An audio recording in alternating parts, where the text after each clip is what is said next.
Bonjour, donc, je me présente, je m'appelle Michel Ligneux, je suis coordonnateur à l'école de rugby de la SBH.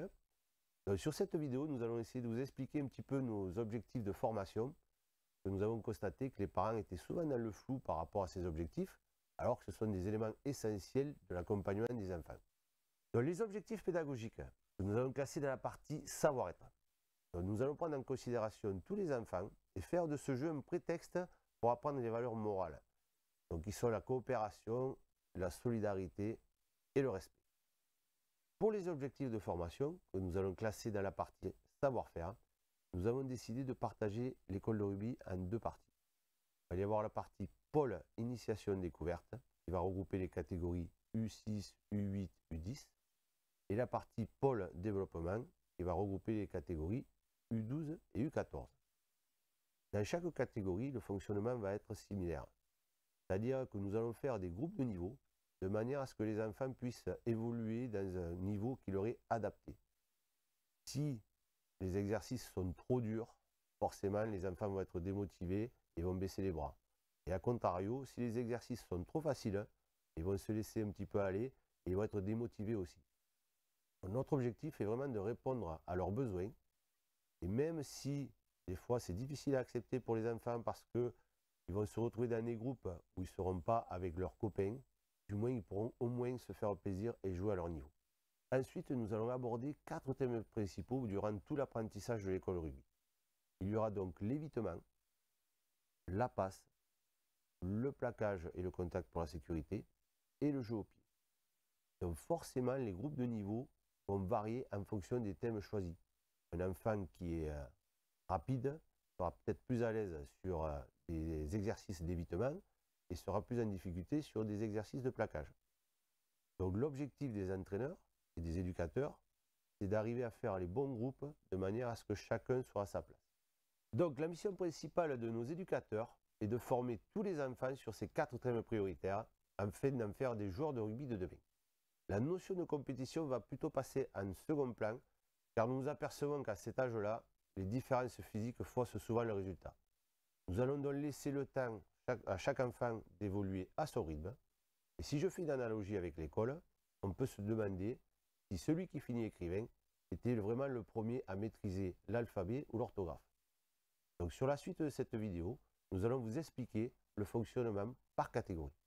Pour la catégorie U14, qui fait partie du pôle développement, nous avons 2 règlements FFR. Le premier, c'est le jeu au contact à 7 contre 7. Le défenseur peut plaquer le porteur de balle, il n'a pas le droit de le bloquer par une prise au-dessus de la taille, ni de lui arracher le ballon dans les mains ou les bras. Le passage en force est interdit, ainsi que le raffut, et le porteur de balle doit chercher à éviter ses adversaires. Les défenseurs peuvent récupérer le ballon une fois qu'il a été libéré, mais ils ne doivent pas le jouer dans les mains du porteur. Le porteur de balle plaqué doit immédiatement transmettre son ballon ou libérer celui-ci à plus d'1 mètre. Et ensuite, il y a le règlement du jeu à 15 qui va se jouer sur tout le terrain. Le passage en force, un joueur porteur du ballon ne doit pas percuter volontairement un adversaire arrêté et le plaquage doit être obligatoirement avec les 2 bras effectué entre la taille et les pieds. En ce qui concerne le fonctionnement, jusqu'au 1er novembre, les journées départementales suivront les règles du jeu au contact à 7 contre 7. Ensuite, nous engagerons 2 équipes dans le jeu à 15. L'équipe A évoluera en Super Challenge de France et l'équipe B en compétition fédérale. Le Super Challenge comporte 3 phases. La première phase, ce sont des plateaux triangulaires regroupant des équipes engagées en périphérie de notre territoire. La deuxième phase, ce sont toujours des plateaux triangulaires regroupant des équipes engagées sur le sud de la France. Et la troisième phase, ce sont 3 tournois formés de 12 équipes qui durent sur un week-end entier. Le classement de ces tournois permet de faire un tournoi final ensuite avec les 12 meilleures équipes françaises. Donc, le niveau du Super Challenge ne concerne que les clubs de top 14 et de Pro D2. Donc l'équipe qui va évoluer dans ce championnat sera composée des meilleurs joueurs U13 et U14 licenciés à SBH et des meilleurs joueurs partenaires en double licence. Les joueurs en double licence sont des enfants à fort potentiel licenciés dans les clubs partenaires du bassin biterrois. Ils sont identifiés par les responsables sportifs de chaque club partenaire et sont invités par la SBH à participer à nos entraînements tous les lundis. La double licence leur permet de jouer dans les deux clubs. Donc l'équipe A, engagée en Super Challenge, ne pourra compter que 22 joueurs maximum à chaque sortie. Pour les convocations, les éducateurs vont devoir tenir compte du niveau de jeu de l'enfant, mais aussi de ses capacités physiques et mentales. Les autres équipes sont souvent composées d'enfants en avance sur leur maturité physique. L'enfant de deuxième année qui sera jugé trop juste pour ce niveau sera sélectionné pour jouer avec l'équipe B de fédéral. Encore une fois, ce n'est pas une sanction, mais un moyen de répondre aux besoins de l'enfant et lui proposer du temps de jeu adapté à son niveau. Dans la sélection pour cette équipe, on tiendra compte aussi des joueurs partenaires qui sont en double licence. Notre fonctionnement est de proposer du temps de jeu prioritairement aux licenciés SBH durant la phase 1 et 2, puis d'aligner les équipes les plus compétitives sur les phases 3. Cet échange avec les clubs partenaires du bassin fonctionne aussi dans l'autre sens. Ainsi, l'ensemble de l'effectif minime sera en double licence avec un club partenaire du bassin et chaque enfant pourra être amené à matcher avec un club partenaire. Le but est de permettre aux éducateurs de donner du temps de jeu à tous les enfants sur chaque journée de compétition. La mise en pratique en compétition est primordiale pour la progression des enfants.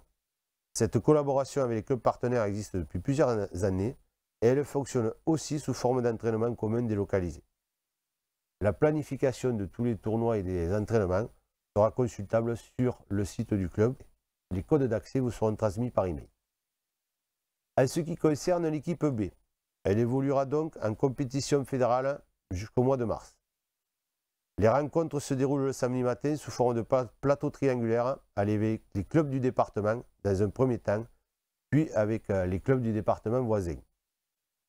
Ensuite, d'avril à début juin, cette équipe participera à des tournois sur la journée ou le week-end. Chaque année, l'équipe engagée dans une compétition fédérale rencontre des difficultés car elle est composée essentiellement de première année, qui jouent avec des équipes mixtes de première et deuxième année. Ces difficultés sont dues à une différence physique parfois importante, mais cela s'atténue généralement durant la saison. Néanmoins, cela restera difficile pour cette tranche d'âge qui souvent a enchaîné les victoires l'année précédente en U12. Mais l'expérience démontre que c'est souvent durant cette période que les groupes se resserrent pour être plus performants pour la suite. Il est important que les parents minimisent l'importance du résultat de ces rencontres et valorisent plutôt les prises d'initiatives positives pour aller dans le sens du projet de nos éducateurs. La planification, là aussi, sera disponible sur la plateforme, dont les codes d'accès vous seront transmis par email.